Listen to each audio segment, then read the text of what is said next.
Ние мораме да земеме предвид нашата култура и размерот на нашата земја, тоест дека ние сме 2 милиони луѓе и дека сите со сите се знаат и дека многу често сите го знаат тој што е на позиција, мислам, или многу луѓе го знаат тој што е на позиција и малте не доаѓа природно да му се јавиш на телефон и да побараш нешто што ти треба. Така што мислам дека тука е многу тешко да се разграничи кога е корупција. Претпоставам корупција е кога тој што има власт добива бенефит од тоа. Сам тоа е логично.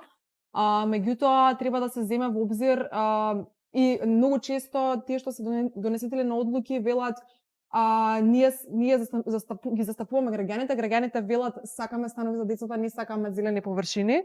Меѓутоа тоа е една мала група на граѓани, сепак треба многу е тешко да се разграничи, меѓутоа сметам дека за да не биде корупција, за да биде лобирање, треба да се направи една поопширна анализа, значи да не се земе во предвид само група на граѓани кои што рекле нешто, туку да се земат група на граѓани, професионалци, поширока област, истражувања, компарација со како се постапило на таква локација во Европа или во светот и така натаму. Значи ама каде е најголемиот притисок? Дали градежните фирми, например, им прават притисок на власта или можеби народот прави притисок на власта? Каде се случува, мислам... Или сите прават притисок во интерес за себе? Веројатно да, каде е интересот?